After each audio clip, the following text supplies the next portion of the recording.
This is Family Like a Ghost, and we're live on the air for the first time with Fitz Koehler. And you're a fitness innovator, race announcer, speaker, author, and cancer crusher. And I wanted to welcome you to the Family Like a Ghost podcast. How you doing tonight? I am spectacular. No complaints. Nice to see you. You want to let people know we do have your website up. It's fitzness.com. And that will be fully clickable. We have the full URL when the podcast is published. People can click through on that. And I want to also let people know this is actually episode 1042 of the Fan Electric Ghost podcast. We've been on the air since 2016. And we also are going to be talking about resilience today. That's the topic of the episode. And one of the things we like to ask guests, like the first thing we come off the bat now, we're asking people, like, what motivates you? Like, why do you do what you do?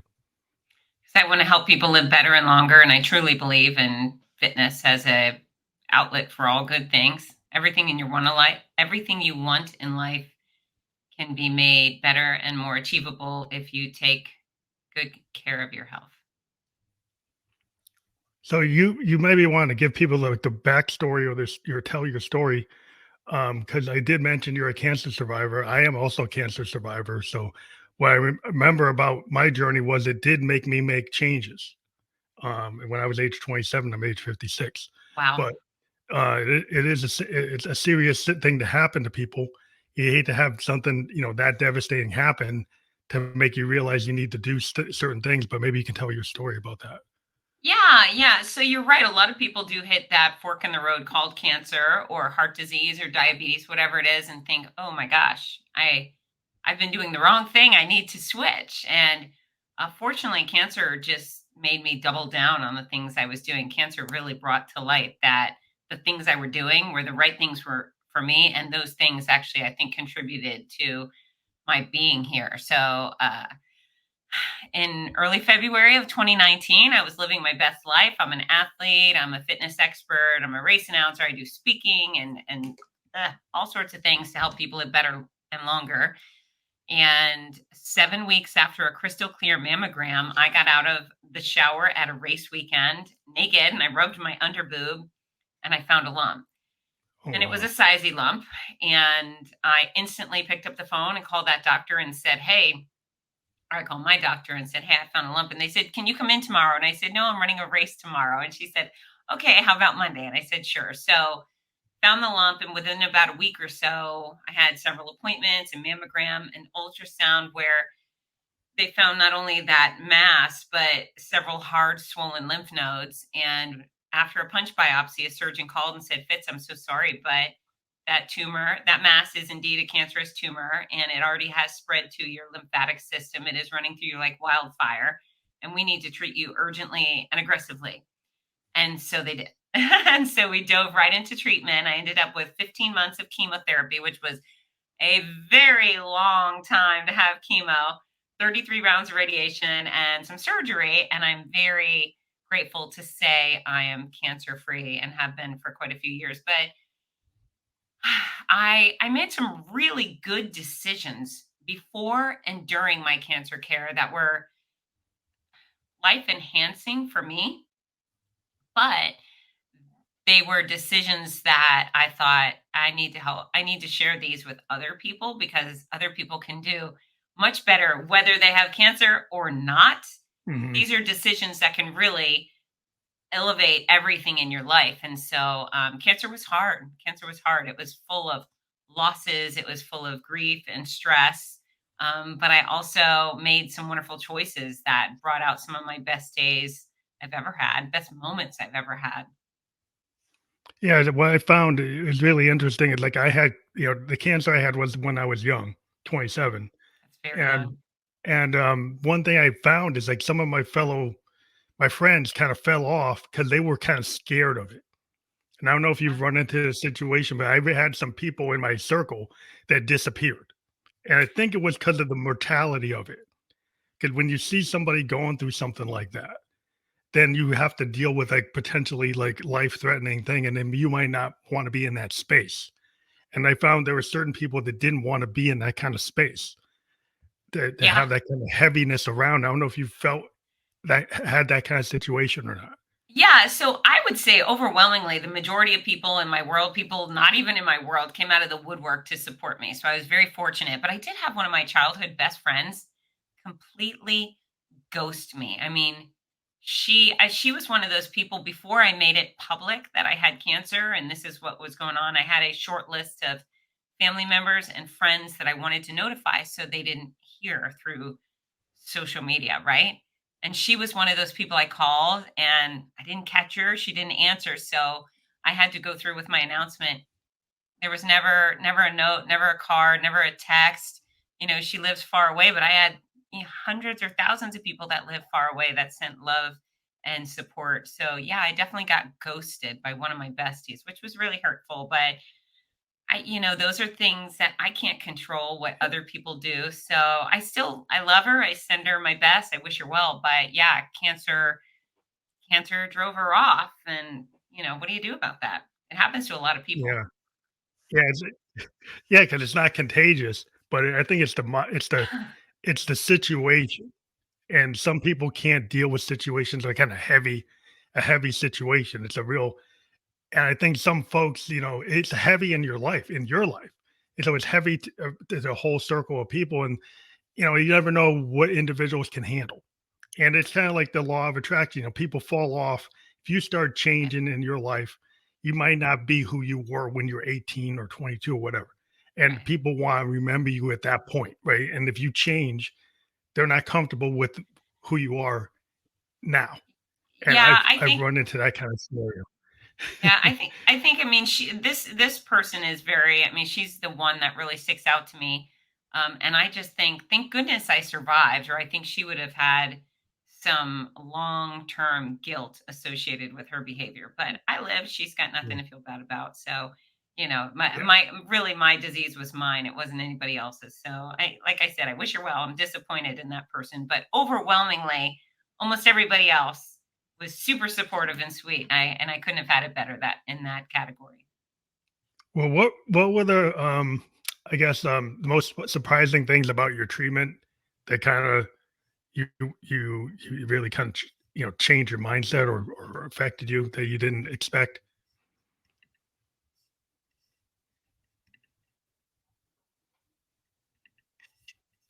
Or did not you like the most surprising thing about your cancer treatment? Because we've been talking about like their your kind of background story about what happened and Mhm. what happened to you. But from this point, like what was the most surprising thing about your cancer treatment? I would say all of the things that nobody talks about. So I was very bald and I was very sick and I was very tired. I had all of those symptoms that people discuss openly. But then all this Mhm. weird stuff started happening and I was surprised that nobody was mentioning it. So all of my fingernails ripped off. They ripped off. They would, every round of the mean chemo, I would have a ridge would form on my fingernails. And then Mm. they just got so weak. If I went to pick something up and pinch it and it touched Oh, it come off. whatever object, it would touch my fingernails, they just ripped right off. My toenails ripped off. My eyes changed colors. When I went bald, I wasn't just weirdly bald. I was bald with a skunk stripe down the top of my head because for my whole life I've parted my hair in the center.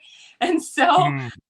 I was Stayed. bald. I was a skunk. And so that's some of the weird stuff. That's actually what I filled my books with. I've gotten Mm. into the gory details, the juicy details that nobody discusses because it was really frustrating to me when, again, when fingernails started ripping off, I had no idea why. And Yeah. and then so I figured it out and so I write about that stuff. It's the books are written with a very sarcastic sense of humor because you have to laugh, right? If you don't laugh at yourself, all you're going to do is cry. So those were the most surprising parts of cancer is that there's all this weird and crazy stuff that nobody discusses. But since you were an athlete, I imagine you already had healthy lifestyle. You had probably a healthy diet. You're probably doing the right things from those perspectives. Did you have to adjust any of those things, or were those things that you were getting right?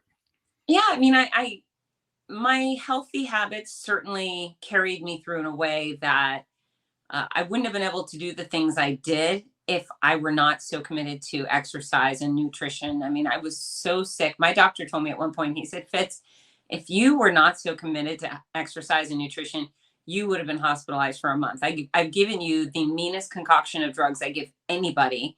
And instead of being in the hospital with a feeding tube, you have traveled the country every single weekend, having more adventure than most healthy people have. Uh, so yeah, my health and fitness paid off. However, it was really it was impossible to be who I was before cancer. So I was a girl who Mhm. figured out, all right, I'm sick in bed for days at a time sometimes. What can I do in bed? Can I stretch in bed? Yes. Can I do leg lifts? Can I do some strength training? Can I stretch in the shower? So I had to really modify my workout routine based on the fact that I was violently ill for a long time.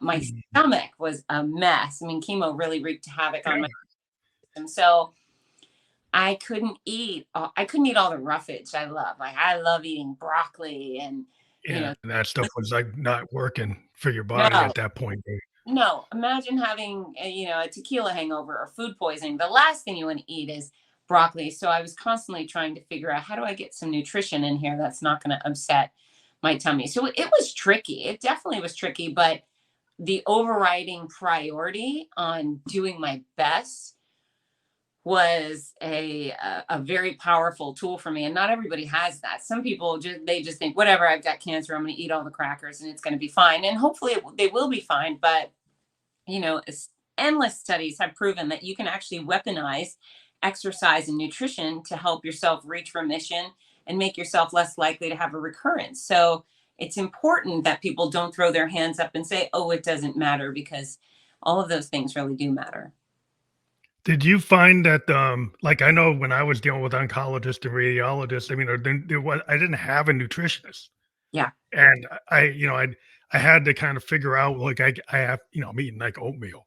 I'm Yeah. eating, like, porridge. I'm eating, like, like, protein drinks, it's like and I was getting stuff through that, um, because, I really had, like I was immobile. Because I had some surgery where I couldn't move for months because I Mhm. had an open wound that had to get taken care of by a nurse. So, like, from being a mountain biker to suddenly not being able to do that, that was hard for me for like that first couple of months. I was a immobile situation. It wouldn't let me move that much. Yeah. So I did. That's always hard to figure out. Like, what are you supposed to do in that scenario? Yeah, and so I did not have a nutritionist or an exercise oncologist, and I think my team of doctors, they knew who I was and what I did, so they were like, "She knows everything." So I would have been happy to speak with a nutritionist.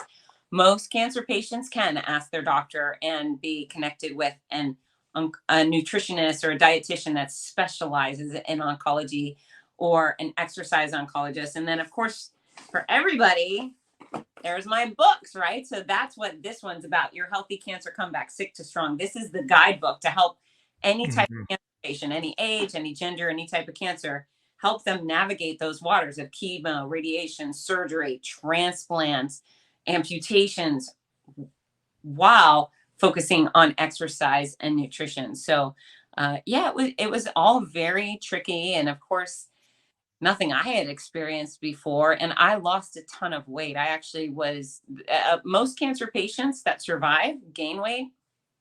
You I, lost me. I was the opposite. I became a little skeleton, and I had to work very, very hard to put weight back on, and healthy weight. I wanted muscle. Mhm. So one of the things I was wondering, in terms of like returning back to normal or the process of giving it like it's a mindset thing. Like on this podcast, I always talk about mindset, and you kind of hinted at it. Like if you think it's over, then you're gonna eat all the ice cream, you're gonna get all the things you want because you're like, I'm not gonna be here, so I'm just gonna do what I want without thinking like, what if you survive this and don't you want to be like your better self? That's Don't right. you put yourself in a positive mind frame rather than going into the down. You like downward, you're like, oh, I'm gonna live in the down. So it's like, oh, it doesn't matter. So is that something in terms of like when you talk about your book, do you talk about mindset and how to get that mindset? Yeah, absolutely. So mental fortitude is a part of all of the books, all three books, the journal, My Noisy Cancer Comeback, which is the memoir, and then Your Healthy Cancer Comeback. So for me, I made these decisions as soon as I was diagnosed. Now, mind you, I was not a robot. I cried a whole bunch. I was more stressed than I've ever been on any day combined. The stress that comes with cancer is just brutal. However, instead of getting into the pity party thing, which we see a lot of people choose pity parties. Oh, I fell down while running. Look at me. Look at my scab. Everybody feel pity for me. I just can't. That makes me recoil. So when I was diagnosed, instead of having the pity party, what I thought about was all the children at the pediatric oncology unit at UF Health down the road from me. And I thought, well, can you imagine what it would be like to be a baby with cancer or a child? And I was so lucky to be a grown up with cancer. And I was so lucky it wasn't my kid with cancer, right? So right there, perspective ruled the day. And I thought, okay, I'm a grown up with cancer. I can do this. I'm going to put on my big girl panties and I'm going to figure it out. I also chose to pursue my passions. And before they put one drop of chemo in me and I knew what was going to happen, I decided, come hell or high water, if my kids have a sport, a ceremony, a show, I'm going to be there. Cancer's not stealing my special times with my kids. And then I also decided that I wasn't letting it steal my career. I love what I do. I worship the organizations and the people that I serve. And I knew that, for example, if the big Sur International Marathon was taking place, which I announced, and I bailed and I just was staying home while that race was going on, that race weekend, I would do nothing but cry all weekend. I knew that pulling me from the things and the people that I love would do nothing but depress me. And, it's interesting. I started doing the math. I think I probably had to answer the question about a dozen times where I'd fill out paperwork and they'd say, okay, do you have a DNR in place? I was constantly asked if I had a do not resuscitate in place. And I just kept thinking, where I mean, I was I was running races. How now am I the person who has to worry about whether they should resuscitate me or not? And so many losses along the way with cancer. And I really decided that I needed some wins. And by making those choices, of course, traveling like a 12-hour travel day with chemo sickness was miserable. It was really tough to get through. I'd get to where I was going. Quite often, I'd sleep on the hotel bathroom floor because that's the only place that will stop the world from spinning. But when my alarm went off at 4 or 5 a.m., I'd get on my race announcing clothes and I'd go over to my stage. And the second I stepped on those stages, absolutely every single thing that was wrong with me disappeared.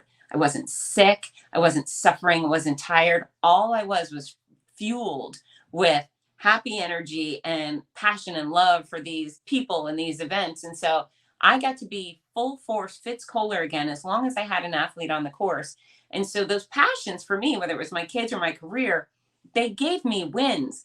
It was, every day when I was at home, it was always loss. You're losing your eyebrows, you're losing your lashes, you're lost your fingernails, your eyes change color, you're sick, you're losing weight. I was constantly losing things.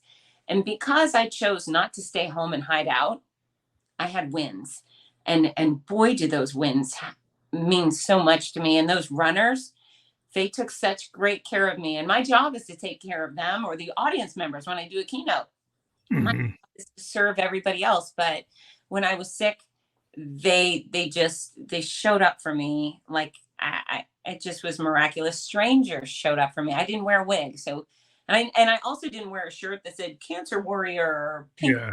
I never wore stuff, but people saw me and they knew, and they were kind, and those were wins, and I gathered all those, and they've really just accumulated into me surviving.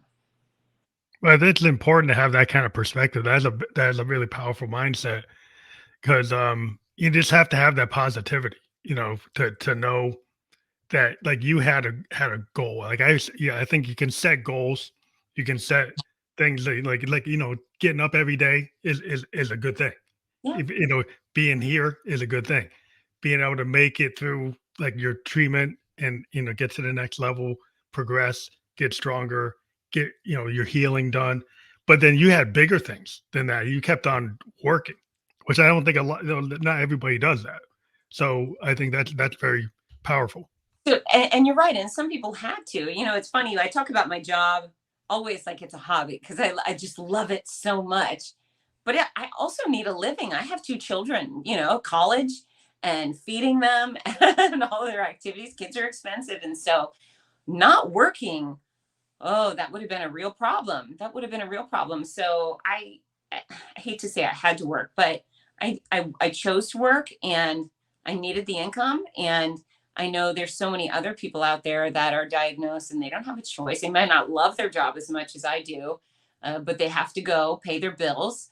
And hopefully getting out of their house and getting into a space where there's hopefully positive people or productive tasks to be done can be really beneficial. And the other thing, Keith, is that people should, have hobbies, real, genuine hobbies. Do you love to play guitar? Do you love to sing? Do you love doing ceramics or knitting or being with your animals? Whatever's going on in your life, on the good days, you should do those things. On the worst days, you should do those things. If your house burns down, go for a walk with your family, cry and get some exercise. That walking will help you vent some of those toxic feelings, and then go find a quiet place to crochet something, right? So whatever your hobbies are, they're not only for the wonderful days, they're there to help you through the worst. And you can even enjoy your hobbies from a hospital room. There's many things you can do in a hospital bed, but then if you can't do those things, you can always get on your phone and watch TikTok and enjoy people doing the things you love to do. So passion should be a part of everybody's every day. Yeah, I think a lot of times, like, art therapy is a big thing for me. I'm a creative, so I'm a musician, so I have all kinds of tools, and some of them are portable, handheld composing tools. And so I was able to do that. I said, "Whoa, I've got all this extra time to compose new material." So I looked at it as kind of like people during the pandemic, like, oh, you can't get out. Well, if you have a home studio, you could paint, you could do photography, you could do art, you could do music, you could do theater. You could do one act plays on the net. So there's a lot of things that people can do Always. to occupy their mind and say there's like, it's just that if you have a perspective, oh, there's nothing to do. Well, you already set it in your head that there's nothing to do. You could watch your favorite Hitchcock movie. You could go watch a bunch of film noir. You could go read a book. Read some books that you never got to. So I looked at it as like this time to really dive in, instead of just thinking about the loss. That's You think right. about like the time is a benefit to reflect and create. Sure. Yeah, I mean, we all have choices every day. We have a million choices in front of us, and sometimes our choices suck, and then sometimes we make really good ones and they better ourselves and better the people around us. So, yeah, it's control what you can. That's the moral of the story, is control what you can. Control your attitude, control your surroundings, control your activities for the moment, and make a bad situation better. But you were so like dedicated to your announcing job. So maybe you can talk about the most exciting thing about being a race announcer, that you kept on doing it through cancer. So maybe you can talk about like what is it that you find exciting about doing it? Well, everything's exciting about it. I love doing what I do. So as a fitness professional, I've spent my career twisting people's arms, trying to trying to convince them that exercise is a really good idea.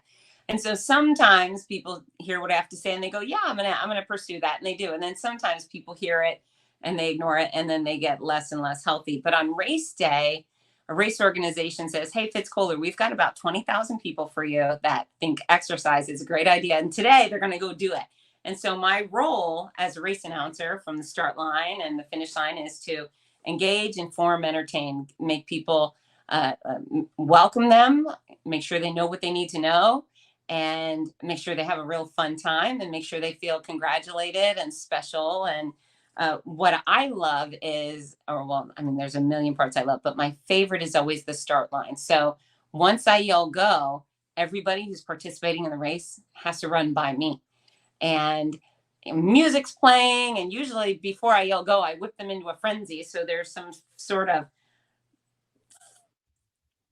frenetic energy. People are just going a little nuts, and they come by and they're waving, quite often waving at me and smiling or calling my name. And I'm saying nice things to them on the microphone, and they hit me in the face with their joy. I feel like I say it all the time, but they pelt me in the face with their joy. Every time they look and they wave and they smile and they dance, and I just absorb it all. And I've never done drugs, but I imagine this is what crack cocaine feels like, and It's all like the energy.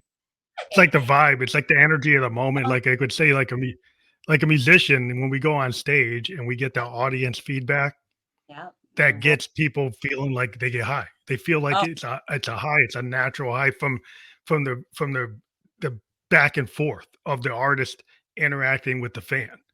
And yeah. so I think when you have that kind of relationship with people, that you feel the energy of the moment, that's a powerful thing, because all these people have, like, they're pushing out electricity. They got their heartbeat. They got the kind of vibe around them, and if you're in tune, you pick it up, Well, and you're in tune, you're picking it up. I am. I do. And it's, I would go from race announcing on Saturday. I remember being at the Philadelphia Marathon, and it was 30 something degrees and raining. And I think we had 20,000 people lined up for the marathon and half marathon. And it was so raucous. I thought we were going to knock down the monuments, not by pushing them, but just people were jumping, and it was rah, it was so great. And I was just in heaven. I was removed from my sickness, and I was just so happy.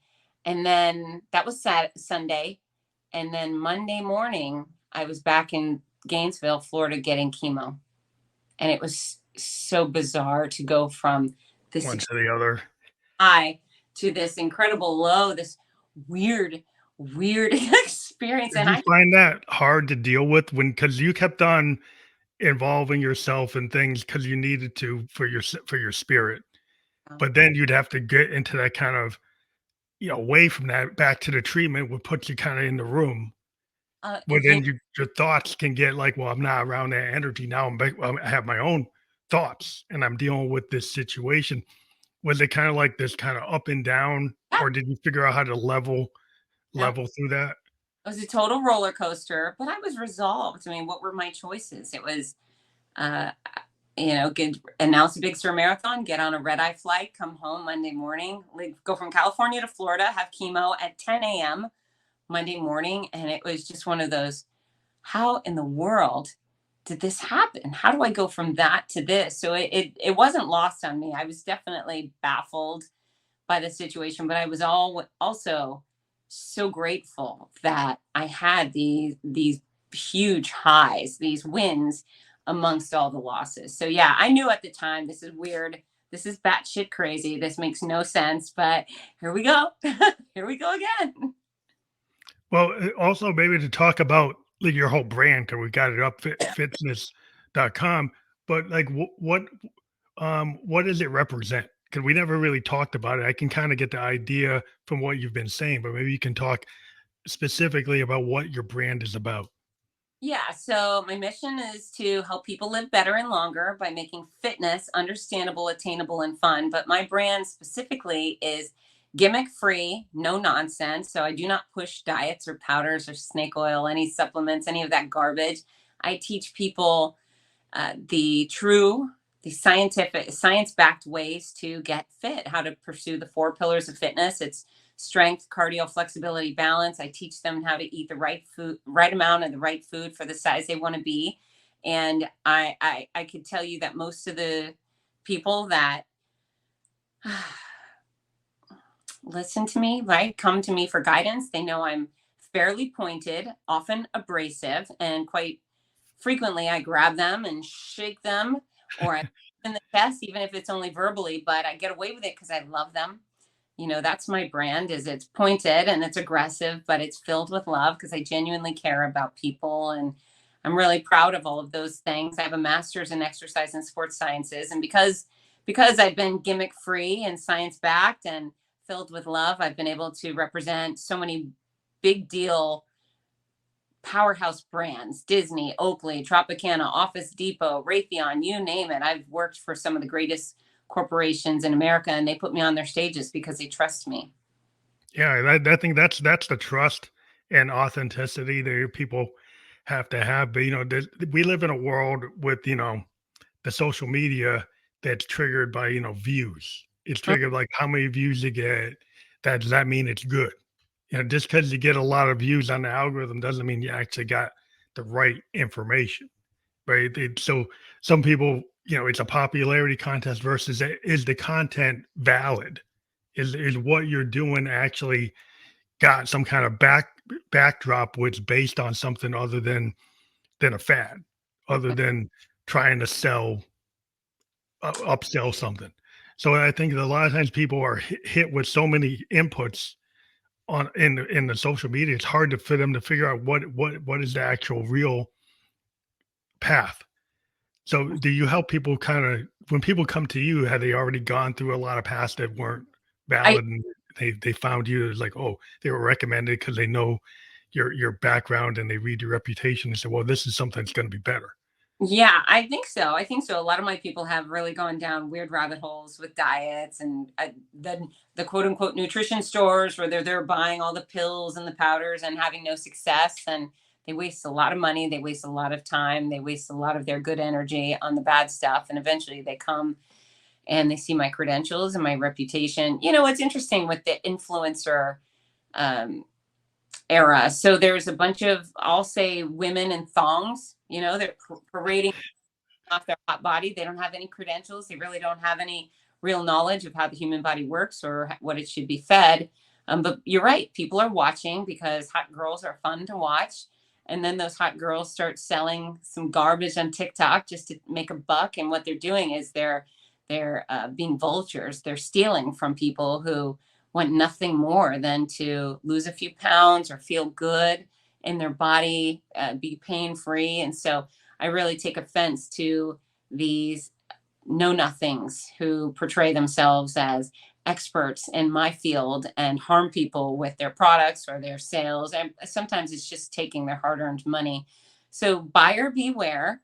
If you are trying to get fit or lose weight, you should be looking for someone like me with a college degree in exercise and sports sciences or applied kinesiology and physiology. For specific nutrition guidance, you should go to a registered dietitian. It's not complicated. It's the same people that go online and say, "Hey guys, my knee hurts. What do you think it is?" No, you go to a doctor. You Yeah. Instagram for medical advice for your health. So yeah, it's just a buyer beware type situation, and people can be fooled by the girl in the thong or the guy with the abs, but unless they Yeah. have The shiny object, shiny, that's the problems. You get drawn in by the shiny object, you get drawn in by the snake oil yeah salesperson pitch. yeah And it's like if something doesn't take hard work, it's supposed to get you from 0 to 100, you should be suspicious of anything that gets you 0 to 100 with no hard work. Because my you grandpa says like everything takes hard work. yeah it's consistency and discipline. If you want to learn a language, you got to practice, you got to be consistent, you got to use discipline. I assure you that these TikTok hotties, they're not going to be standing on the stages for Oakley or Office Depot or Merck Pharmaceuticals. They're not credentialed, and the big timers, the ones that come with the big paychecks, those people are not gonna fall for it. That's for sure. Yeah.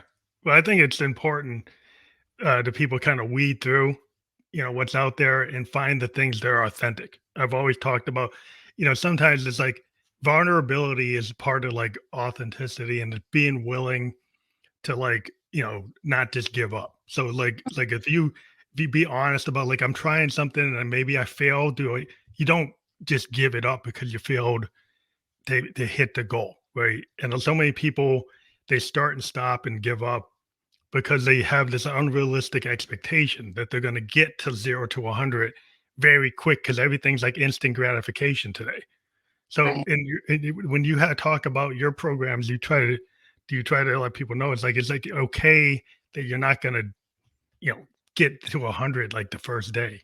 Yeah, nobody does on anything ever. I compare it to learning a new language. Just because you show up to your first class in Russian doesn't mean you're going to speak Russian fluently the next day. It's probably going to take days, weeks, months, years for you to be really, really good at it. And, unlike learning a language, fitness will impact the quality and the length of your life. So if you're going to be committed to anything, it should be yourself. But how do you make it sustainable? Because some people will get into something and they do something that's so fad that there's no way that they're going to be able to keep up that process. Like, if you are you really going to do that for the next 10 years, for the next 15 years, for the next 20? Like, if you need to do something for your life that's consistent and repeatable and actually something that you could get done, you can't have like this mountain level kind of attainment. Like, you have to do something that you could incrementally do, right? Right, right. So before I tell anybody how to do anything, I explain why it's necessary. Why are all four pillars of fitness important? Some people think they can go for a walk every day and that makes them fit, and it's not true. Some people think they can run a marathon once a week and that makes them fit. It's not true. You need to be proficient in strength, flexibility, balance, and cardiovascular capacity. Without one of those pillars, you don't even qualify as a fit person. But I don't tell people that they need to do the activity I think they should do. I tell zero people that they should run. I spend the great majority of my working time in the running industry. I adore it. I'm a part of it as a runner and a race announcer. I love the people. I love the events. However, you don't have to run if you want to exercise. Can you cycle? Can you dance? Can you do martial arts? There's a whole bunch of things you can Yeah. do. Yeah. My Like, it's so some people might not, not be a marathon or runner type of person, right? So maybe they're a cyclist, they're a skier, they're snow, there's we here in New Hampshire, people you need to what is it called? I forget it, but like you were snow walking or snowshoes. I like hiking with snowshoes, but nowadays we don't get enough snow, so I'm just doing normal hiking, but or snow biking. But I'm more of a cyclist, mountain biker. But I've always kind of geared to that because I just like bikes. So that's my mindset, is like I like to ride mountain bikes well, and road well, bikes, and so that's my head. I mean, that's probably not everything that you could do, but there's a certain level of fitness you have to be on the bike. So Well, not necessarily. You can start out at a really low level and go really short distance at a really slow pace. And that's the secret for everybody. Is start where you are. Don't compare yourself to where you were in high school or in college or even 10 years ago. None of that's really. I talk to somebody and I say, "What are your goals?" And they'll say, "Well, in high school I was about I don't care. Doesn't matter. What are you doing? And where are you now?" And mm, we move the needle forward. You don't have to get 20% better tomorrow. You get 1% better tomorrow. I'm going to tell you that for your heart and lungs and for stamina, you need to do some sort of huffy puffy cardio exercise. You choose what that is. It doesn't matter. You've got a trillion choices. I'm going to tell you, you need to strength train all the muscles in your body. If you don't like dumbbells, fine. I don't care.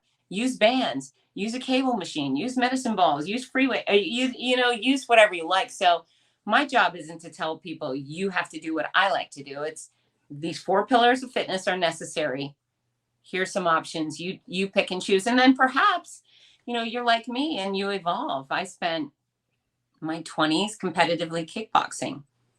That's what I did. I competed as a kickboxer. I stood in a ring and I kicked people in the head. And then and I had kids and I stopped doing that. And then I started running races. And now I'm ballroom dancing. And there's a whole bunch of things that people can go from one thing to the next to the next. And none of that is wrong. If you want to spend your whole life in one sport, okay, fine, boring. Maybe mix it up a little bit. yeah, it's always good to kind of be more, uh, you know, open to like expansive ideas. In terms like if you're in a narrow lane, it tend to be limited. And like you said, it's like if you're only doing one leg of something or pillar, one pillar, and you think that's a good enough, it's like there's so much focus on narrow focus today. Yeah. Because people say, well, you're good at that narrow thing, and then that's what you focus on, just that. But a lot of times it's always the gray areas that seem to collide, and you got to really look at the whole thing, like the heart, the mind, the body, the soul. Yeah. Right. So if you don't pay attention to your heart and your mind and your spirit, then the mindset might prevent you from doing anything physical. Sure. So that's another part of it. So how do you address like people's spirit and their the mindfulness piece of it?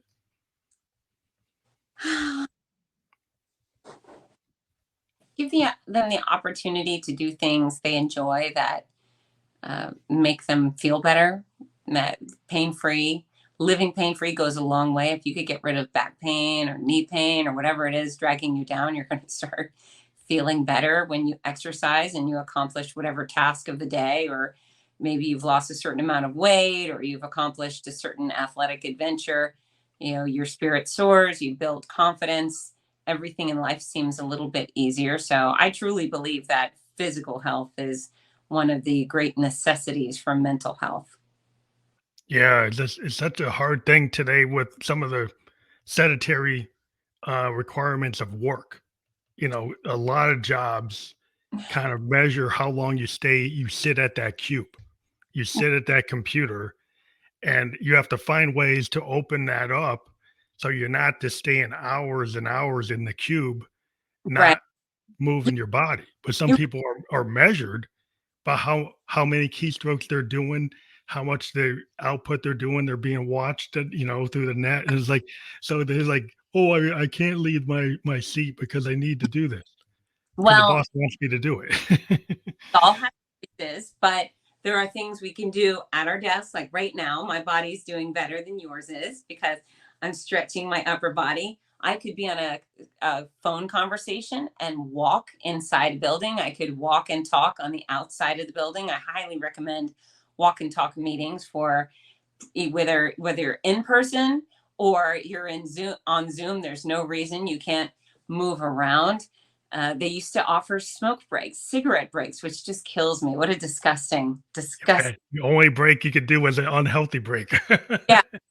So, 15 minutes to get up and go walk or go in a private area in your office and do some burpees or push-ups or lunges or try a dips, whatever it is. There's a bunch of options. You just have to force them into your work day. And people say they can't. I think that's garbage. I think there's always an opportunity for you to get it done, and you should make the time, force it in.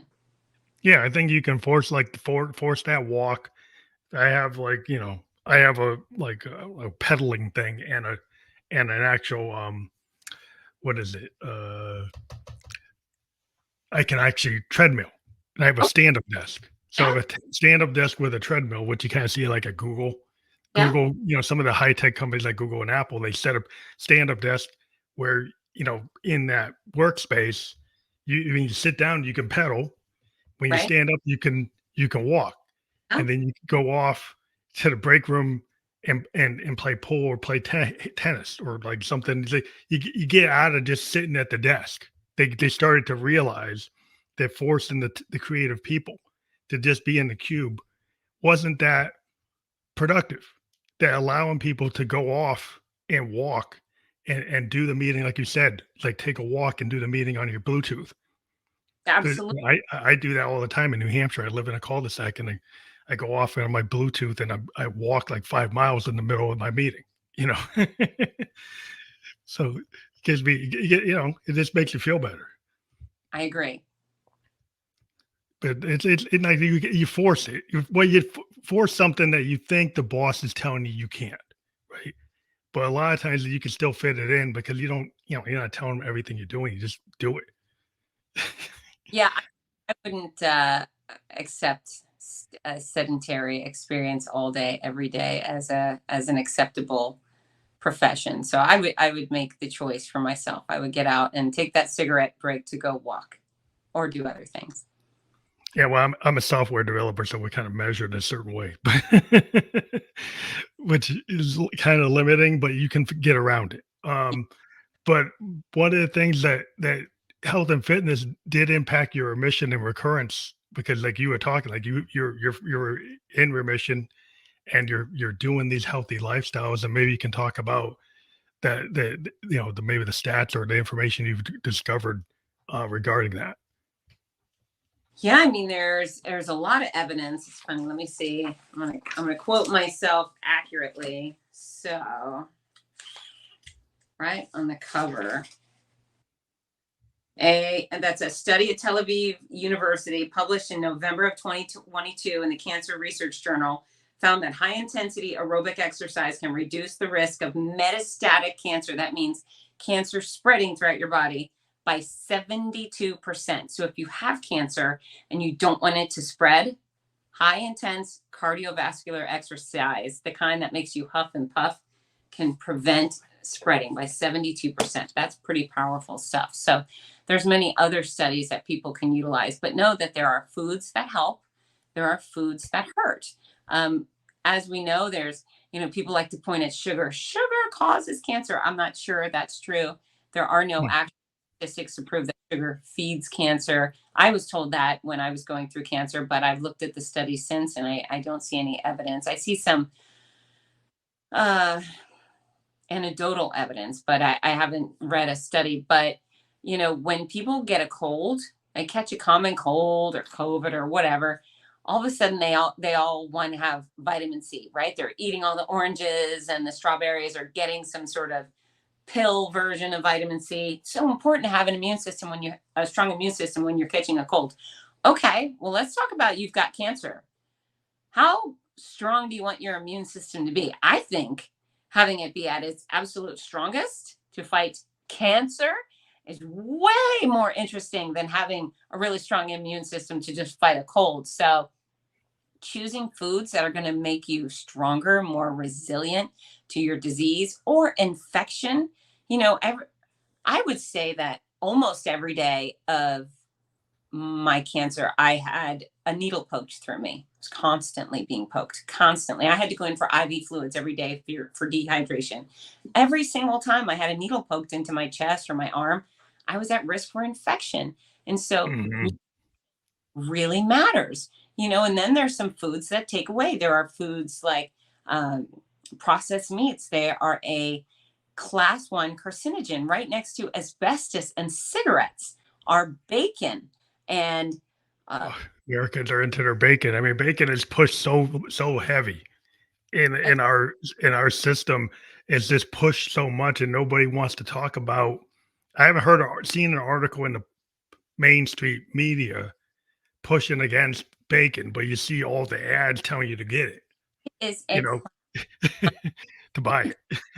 Which means you have a similar risk factor for digestive cancers with processed meats as you do lung cancer with cigarettes or asbestos. I mean, are you kidding me? So there are food is real core. It's not just the cigarettes. The food is killing so many people because people, it's that sedentary job that gets you stressed out that you go and get the prepackaged, like junk food. Listen, So you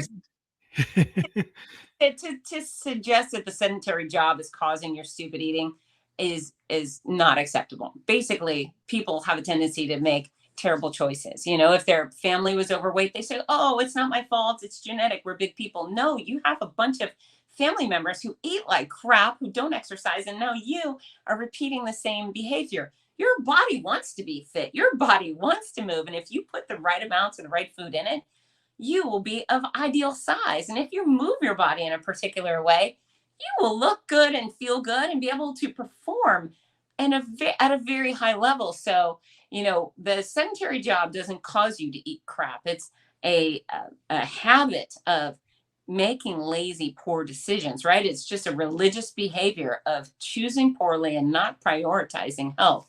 So yeah, you have to make those decisions. And again, we all know what foods are healthy, right? We learned it in kindergarten. It was fruits and vegetables and nuts and beans and lean dairy sources. And on the bad side of thing are processed foods and fried foods, and red meats belong there. They increase your chances of digestive cancers. They're a class 2B carcinogen, according to the World Health Organization. Alcohol damages your DNA, makes you far more susceptible to cancer. So, we make choices. Cigarettes are bad. Smoking marijuana, equally bad for your lungs. And people like to just put their cover their ears and their eyes and la la la, marijuana is super cool. No, They moron. seem to Lung, think that it's, like, healthy, you know? you, you have You know, lung they seem cancer, to yeah.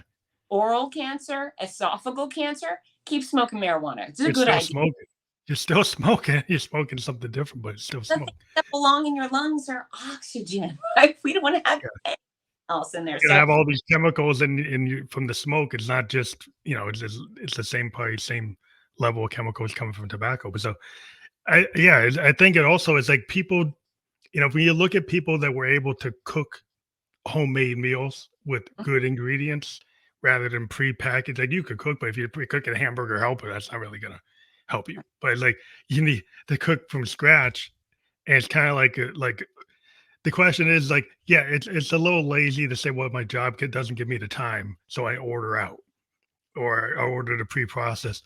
You can take the time to actually go and cook and make the right decisions and buy the right food and actually look into the ingredients. Because a lot of people, you know, do they actually look at the ingredients they're buying at the supermarket? Or they just so buy what their grandma bought or their mom bought without thinking about what it is. right. So mindless eating is never a good decision, but I'm going to make life even easier on folks is you can get lots of healthy food at restaurants. I get it all the time. I order lots of vegetables and fruits and lean protein sources and nuts. I get all sorts of good stuff at restaurants. So just because you're going to a restaurant doesn't mean you can't have a salad and a baked potato and some grilled veggies. And you can say, hold the oil, hold the butter. I'd like my veggies seasoned, right? I like a big, beautiful salad. Maybe you like seafood. There's a ton of Yeah, healthy food. yeah. You Yeah, can even fast food. When you go to the grocery store, of course, you know, fresh produce is a gold standard, but you also can get produce in the frozen food section that's equally healthy, if not healthier, because uh, produce loses nutrition in transportation as it goes from one place to mhm, another. The mhm. truck, it will lose nutrition, but those frozen foods are often frozen on site Flash where frozen, yeah. close to it, and so their nutrition stays. And you can always find bags of, you know, fresh California blend or whatever the heck it is you want. Those fresh produce and veggies, or not fresh, the frozen produce and veggies. That's where you get a lot of BOGO deals. Buy one, get one. Though they're Yeah. always on sales, they're always coupons. And then when it comes to fresh produce, I only buy what's in season. So in the summer, I'm happy to buy my children and myself giant watermelons over and over and over. But I am not buying watermelons in January. You are lost your mind. They're probably 20 bucks a piece. I'm just not going to do it. So instead, I spend my money wisely on the produce that is in season. In fact, mandarins and little tangerines just went on sale. They're in season. I got a whole bag for $3, and that's thrilling to me. So, you know, eating healthy doesn't have to be complicated. It doesn't have to take a lot of time. If you feel like you're in a rush and you just need to eat something fast, okay, well, what's faster than unpeeling a banana or Mhm. an An apple apple, or yeah. S tossing a few nuts into your face? You know, you don't have to eat garbage to eat quickly or to eat affordably. It's just a lazy behavior that you can upgrade that behavior. I highly recommend. Yeah, it's very important, because it's like you said, like, it's not always like the frozen a lot of people say, "Oh, veggies, fresh veggies are so expensive." But like Mhm. you say, if you go for the frozen veggies, it's not those aren't as expensive. So, like, once you stop giving yourself the reasons why you can't do it, then you start finding the reasons why you can't. So, Oh, there's like, yeah. Wait, so the other part of my brand is kind of a no excuses mindset. I have very rarely in my decades worth of teaching fitness came across someone with a valid excuse for not exercising or a valid excuse for not eating right. In fact, it's almost never happened. So, whoever you are, whatever excuse you think you have that works, it doesn't. It just doesn't. So, get your stuff together, do better. well, I think that's a place we can like, end on it because I think we've talked about how you can really control your life, Yeah. and you have shown that you controlled your situation during your cancer uh, uh, episode, and you're able to come out of it, but in the middle of it, you had a mindset and you had a practice that I think is really exemplary. And I do encourage people to check out the link, to check out your website and dive into your books. And actually, I do want to let people know that the link is clickable when we're fully published, so you can go right to your website and get in connection with there. You can get all your books from that website. Yeah, yeah. In fact, I prefer it when people buy the 3 books at fitzness.com. They can get them elsewhere, but if they come to fitzness.com to make their purchase, most people buy them as gifts for somebody they love with cancer. I sign every last book that leaves my office, and we include fun little gifts with purchase, and then we wrap it beautifully because I want all my readers to feel loved. Well, that's cool. That's a good value add of actually doing that. And another reason to encourage you to get it there, maybe instead of Amazon. Not that you can't get it probably Amazon, but I do encourage people to support the people we talk to by clicking their links and dealing with the diving deeper into what we've discussed here. You can dive deep there at fitness.com. So thank you again for being a guest on the Family Electric Goes podcast. Thank you so much for having me. And I hope everybody else, prioritizes their health, do better. And if you need any help, come ask me. I'm easy to find. Thank you.